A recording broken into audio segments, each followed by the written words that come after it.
चलिए सीधे आपको लिए चलते कटेंगे जहां पर भाजपा के प्रदेश अध्यक्ष विष्णुदत्त शर्मा कार्यकर्ताओं को संबोधित कर रहे हैं। और बढ़ाया जाता है हर गरीब को संबल देने। आप ताकत से मैदान में लड़िए, आप ताकत से उतरिए। तो मेरे कार्यकर्ता भाई और बहनों, हर बूथ पर ये ताकत आपकी खड़ी है। मध्य प्रदेश के अंदर 6 करोड़ 93 लाख लोग हैं जो प्रधानमंत्री मोदी जी और मध्य प्रदेश की हमारी सरकार के गरीब कल्याण की योजनाओं से लाभान्वित हैं। मैं अभी हेलीकॉप्टर से देख रहा था ऊपर से, मेरे साथ जो मेरे मीडिया के मित्र हैं, मैं उनसे कह रहा था, मुझे हाईवे दिख रहा था, सड़क बालाघाट के जंगल में। मैं तो बहुत आया हूँ विद्यार्थी परिषद के समय में, मैंने तो बसों से यात्रा की है, मैंने तो सड़कें भी देखी है, बिजली भी देखी है, शिक्षा की सुविधाएं भी देखी है। दुरावस्था का दौर जब कांग्रेस की सरकार थी मध्य प्रदेश में मिस्टर बड्डाढार दिग्विजय सिंह के नेतृत्व में, तब कैसा मध्य प्रदेश था और कैसा बालाघाट था और कैसी कटंगी थी। लेकिन मेरे कार्यकर्ता भाई और बहनों, आज मैं आपको केवल यही कहने के लिए आया हूं, ये जो ताकत बैठी है, इस ताकत से एक एक घर में जाइए, एक एक घर में जाकर के हमें ये दुपट्टा लेकर के कमल का फूल घर में जाकर के मिलना है और मिलकर के कहना है कि भाई और बहनों, हम आपसे घर में मिलने के लिए आए हैं। आपको प्रधानमंत्री मोदी जी की योजनाओं से ये लाभ मिला है कि नहीं मिला है? ये आपको मिला है कि नहीं मिला है? इस योजना का लाभ मिला है कि नहीं मिला? तो आदमी कहना भैया ये तो मिला है। कोई घर ऐसा नहीं बचा होगा, आप हमें बताइए कि ये बगावत करके चले गए हैं। बगावती तो छोड़ दो, कांग्रेस के लोग भी, जिनको कभी आप कहते हैं कांग्रेस का घर है, आप ईमानदारी से उस घर में मिलने चले जाओ और चाय पी करके ईमानदारी से बात करो, तो वो भी कहता है कि भैया मन तो अपना भी है कि भारतीय जनता पार्टी के नेतृत्व में ही, मोदी जी के नेतृत्व में देश आगे बढ़ रहा है। तो आप इस भ्रम को तोड़ दीजिए, एक एक घर में जाइए, कोई कांग्रेस नहीं बचा इस देश के अंदर। तो ऐसे जो लोग हैं जो भारतीय जनता पार्टी को स्वार्थों के बस इस प्रकार से देश के लिए भारतीय जनता पार्टी के नेतृत्व में, माननीय प्रधानमंत्री मोदी जी के नेतृत्व में जो मान सम्मान बढ़ाए, हर गरीब का जीवन बदलाए। और मैं पूछना चाहता हूं मेरे कार्यकर्ता भाई और बहनों, 2003 का मध्य प्रदेश कांग्रेस के नेतृत्व में बीमारू राज्य था, क्या मध्य प्रदेश अब विकसित मध्य प्रदेश बना है कि नहीं बना है? ताकत से बताओ, बना है कि नहीं बना है? तो गरीब कल्याण की योजनाओं में भारतीय जनता पार्टी की सरकार ने हर किसी को संबल तो दिया ही है, लेकिन मध्य प्रदेश को विकसित मध्य प्रदेश बनाया है। तो एक हाथ में विकास, दूसरे हाथ में गरीब कल्याण का झंडा लेकर के प्रधानमंत्री मोदी जी के नेतृत्व में एक एक बूथ पर, एक एक स्थान पर जाना है। अब आप इंतजार करेंगे गौरव भाई आएंगे तभी चलेंगे। गौरव भाई सुनो, आप जनता से मिलो, सुरेंद्र भाई सारे मंडल अध्यक्ष सुन लो, गौरव भाई, सुरेंद्र भाई, किसी की चिंता मत करना, ना इंतजार करना। इन बचे हुए 8 दिनों में रोज का संपर्क मेरे मंडल में हर बूथ पर, घर घर में कौन जाएगा? ये बूथ के कार्यकर्ता घर घर में संपर्क करेंगे। बूथ से चिपक जाओ। वो चिपको आंदोलन चलाया था ना पर्यावरण मित्र, पेड़ नहीं कटेंगे तो वो चिपक जाते थे। तो आप भी कह दो ये कांग्रेसी झूठ बोलने वाली ताकतें मेरे बूथ पर घुसेंगे नहीं, कोई झूठ बोलने वाला आएगा नहीं। अपने बूथ से चिपक जाओ और विजयश्री दिला करके बूथ का इतिहास भारतीय जनता पार्टी के कार्यकर्ताओं को बनाना है। तो ये काम अपने को प्रत्येक बूथ पर करने का आज भारतीय जनता पार्टी के एक एक कार्यकर्ता को, जो हमारी ताकत है, वो करना है। युवा मोर्चे के नौजवानों ने रैली 11 लोगों की सूची बनाई है मोटरसाइकिल की। क्यों बनाई है भाई? सूची इसके लिए बनाई है कि सुबह 1 घंटे, आधा घंटे अपने बूथ का चक्कर लगा, भाजपा का झंडा लगाकर, शाम को 1 चक्कर लगा। मैं आपको विश्वास के साथ कहता हूं कि कांग्रेसी पागल हो जाएंगे कि भारतीय जनता पार्टी तो हर बूथ पर घूम रही है, हर बूथ पर घूम रही है, इससे बड़ा कोई प्रचार नहीं हो सकता। तो वैभव पवार जी, आप सभी युवा मोर्चे के अध्यक्षों को कह दो, आज के बाद रोज सुबह और शाम 5 मोटरसाइकिल, 10 मोटरसाइकिल रोज बूथ का चक्कर लगाए, झंडा लगा के। और झंडा लगाने से, दुपट्टा डालने से बाइक पर झंडा लगा करके घूमने से कोई रोके तो मुझे फोन करना। मैं सब अधिकारी कर्मचारी चुनाव आयोग का सम्मान करता हूं, लेकिन मैं कहता हूं अगर कोई रोकने का प्रयास करे तो उसको कड़ा जवाब मध्य प्रदेश से दे दिया जाएगा। ये मैं कह रहा हूं, ये मैंने आपको अधिकार दिया है।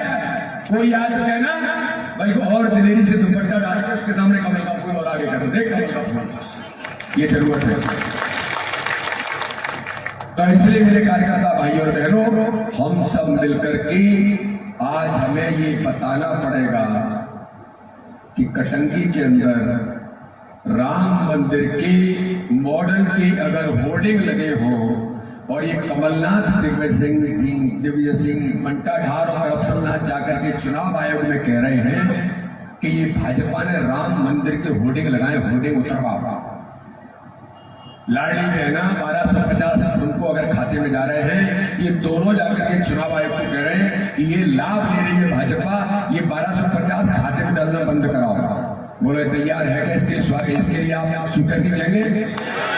कोई राम मंदिर के होर्डिंग इस भारत के अंदर, मध्य प्रदेश के अंदर और कटंगी के अंदर ये करप्शननाथ, कमलनाथ और दिग्विजय सिंह बट्टा ढाल अगर एक एक होर्डिंग उतरवाओ तो आप होर्डिंग उतरने देंगे क्या? अरे ताकि से बताओ, उतरने देंगे क्या? इसका जवाब भी नहीं देना पड़ेगा। इस सनातन को समाप्त करने की बात करते हैं, ये सनातन धर्म पर आक्रमण करते हैं। ये दिग्विजय सिंह कहता है हिंदूवाद आतंकवाद, ये इंडिया गठबंधन के लोग कहते हैं इनके कि सनातन धर्म तो एड्स है। बोलो मेरे भाई और बहनों, जो हमारा सनातन एड्स है क्या? ये कहते हैं सनातन धर्म तो डेंगू है। ये डेंगू है क्या?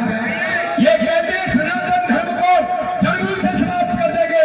मैं कटंगी की जनता जनार्दन और मेरे कार्यकर्ताओं से पूछना चाहता हूं, इस भारत के अंदर, दुनिया के अंदर सनातन को कोई जड़ से समाप्त करने की औकात रखता है? अरे ताकत से बताओ, रखता है? तो मेरे कार्यकर्ता भाई और बहनों, ये झूठ बोलने वाली ताकतें दोहरे चरित्र का मिस्टर करप्शननाथ उधर करता है हनुमान चालीसा और इधर कहता है कि सनातन को समाप्त करो। उधर करता है हनुमान चालीसा और इधर कहता है कि राम मंदिर के होर्डिंग हटाओ। ये दोहरे चरित्र वाले लोग। आज नीतीश कुमार ने बिहार के अंदर जो कहा है मेरी बहनों के लिए, जिन शब्दों का उपयोग किया गया इसकी माताओं के लिए, शर्म आनी चाहिए।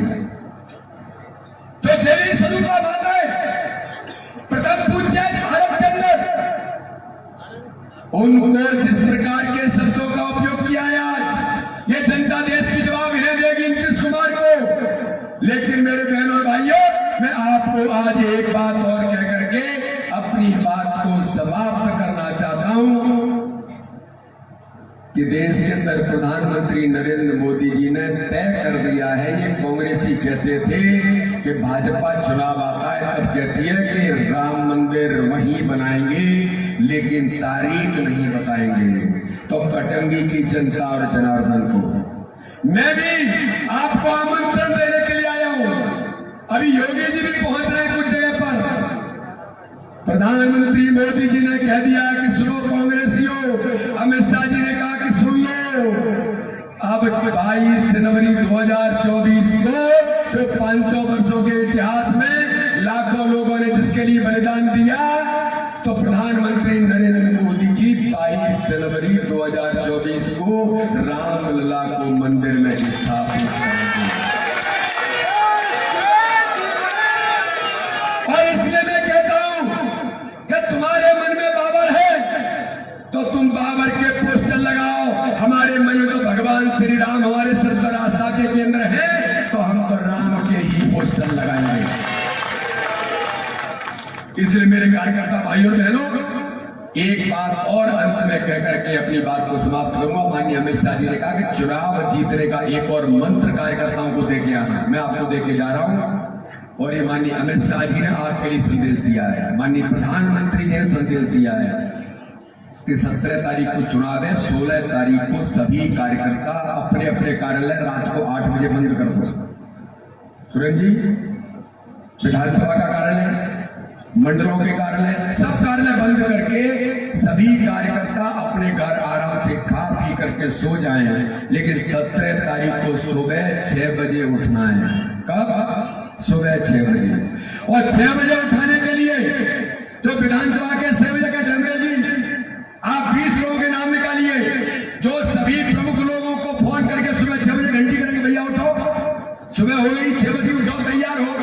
और वो 20-20 लोगों को करेंगे तो 400 लोग ये हो गए। और वो 400 लोग मंडल के, शक्ति केंद्र के, बूथ के कार्यकर्ताओं को उठाएंगे। सुबह उठाओ, 6 बज गई, उठो भैया उठो, और सब उठेंगे, उठ करके तैयार होंगे, पूजा करना जो भी करना है। लेकिन अमित शाह जी ने कहा सबसे पहले अपने घर के बूथ, जो अपने घर में 2 हैं, 4 हैं, 6 हैं, 8 हैं, जो है सबको तैयार करो जल्दी।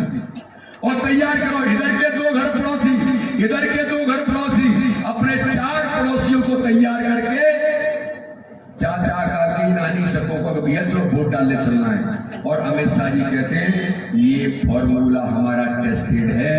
अगर 10:30 बजे तक कार्यकर्ता ने अपने समर्थक का, अपने पड़ोसियों के वोट अगर हमने पोलिंग बूथ पर ले जाकर के कमल का बटन दबा दिया तो बोले मैं विश्वास के साथ कहता हूं 12 बजे ही भारतीय जनता पार्टी चुनाव जीत जाती है। मैं आपको यही संदेश देने के लिए आया हूं। बोलिए मेरे भाइयों और बहनों, प्रधानमंत्री नरेंद्र मोदी को प्रधानमंत्री बनाना है, पुनः ताकत से बताओ बनाना है। और इसके लिए मध्य प्रदेश में भाजपा की सरकार बनाना है। तो इसके लिए मेरे बहनों और भाइयों, पिछली बार गलती हो गई थी, अपनी 3 सीटों से सरकार चली गई थी। और ये झूठ बोलने वाले, छल कपट करने वाले, इनके हाथ खून से सने हुए मिस्टर करपसन्नाथ और मिस्टर बंटा ढारकर, इनके हाथ में सरकार चली गई थी, जिन्होंने हर गरीब के अपना अधिकार को छीना था। उन्हें मध्य प्रदेश के अंदर सारी योजनाओं को बंद करके गरीबों के साथ अन्याय किया था। तो मेरे बहनों और भाइयों, उसमें कटंगी विधानसभा भी चली गई थी। लेकिन इस बार मैं आपको कहना चाहता हूं कि प्रदेश में भारतीय जनता पार्टी की बहुमत की सरकार बनाना है। तो इसके लिए कटंगी विधानसभा से भारतीय जनता पार्टी प्रचंड बहुमत के साथ मेरे छोटे भाई गौरव पारजी को ऐतिहासिक बहुमत से कमल खिलाएंगे। ताकत से बताओ खिलाएंगे। तो खड़े हो जाओ, सभी कार्यकर्ता खड़े हो जाइए, खड़े होकर के संकल्प लीजिए कि हम सब लोग मिलकर के मध्य प्रदेश में इस बार प्रचंड बहुमत की सरकार बनाएंगे। और हर बूथ पर कटंगी विधानसभा के 249 के 49 बूथ जीतेंगे। बोलिए सब तैयार हैं? और एक कांग्रेसी झूठ बोलने वाले अगर क्या करोगे, सजग प्रहरी बन करके बूथ पर जब मुट्ठी बांधो, इन्हें तो जवाब देना पड़ता ताकत के साथ। देंगे, इन्हें जवाब देंगे, हर बूथ पर चुनाव जीतेंगे। बोलिए भारत माता की, भारत माता की जय श्री राम, जय श्री राम। बहुत बहुत धन्यवाद गौरव भाई। कार्यकर्ता उत्साह कहता है कार्यकर्ताओं का, आप प्रचंड बहुमत से